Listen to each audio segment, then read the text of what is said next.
Madiga corporation chairman Undavalli శ్రీదేవిపై అసభ్యకరమైన వ్యాఖ్యలు చేసిన మాజీ జడ్జి రామకృష్ణపై ప్రభుత్వం వెంటనే చర్యలు తీసుకోవాలని మాదిగ మహానాడు డిమాండ్ చేసింది. లాడ్జి సెంటర్లోని అంబేద్కర్ విగ్రహం వద్ద మహానాడు నేతలు నిరసన తెలిపారు. ఈ సందర్భంగా కలిసిన మీడియాతో రామకృష్ణ ఒక యూట్యూబ్ ఛానల్ ఇంటర్వ్యూలో మాటలతో చెప్పలేని విధమైన భాషలో శ్రీదేవి గురించి మాట్లాడారని మండిపడ్డారు.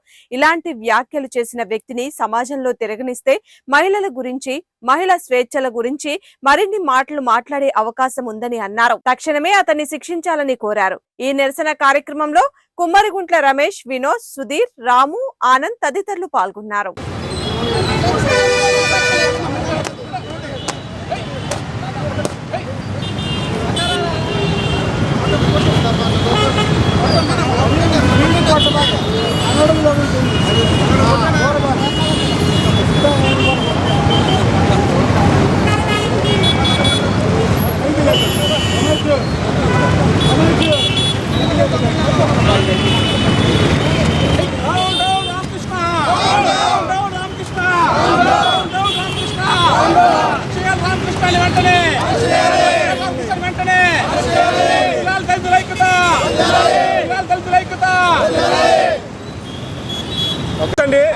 ఆ పేరు Ramesh, Kummarigunta Mahanadu AP working president. ఎవరైతే సస్పెండ్ అయిన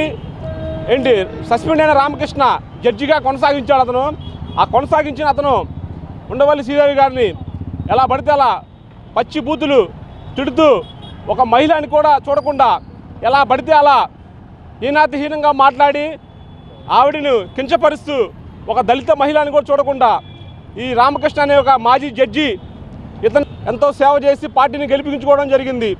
అలాంటి వ్యక్తికి నారా చంద్రబాబు నాయుడు గారు, లోకేష్ గారు మరియు పవన్ కళ్యాణ్ గారు కలిసి మాదిగ కార్పొరేషన్ చైర్మన్గా ఆవిడకి అవకాశం ఇవ్వడం జరిగింది. దాన్ని జీర్ణించుకోలేని కొందరు వ్యక్తులు ఆవిడ మీద దుష్ప్రచారం చేయడం జరుగుతుంది. ఇలాంటి దుష్ప్రచారాలు మానుకోవాలని, కంపల్సరీ ఇలాంటి చర్యలు కనుక ఇంకోసారి ఎవరైనా అవాకులు చవాకులు పేలితే కంపల్సరీ వారి ఇల్లు ముట్టడిస్తామని ఈ సభాముఖంగా మేము తెలియజేస్తున్నాము. కంపల్సరీ ఇదే చర్య కొనసాగితే మాత్రం వాళ్ళ ఇల్లు ముట్టడిచ్చి కంపల్సరీ మేము దాడులు తగబడతామని ఈ సభాముఖంగా మేము తెలియపరుస్తున్నాము. జై మాదిగ.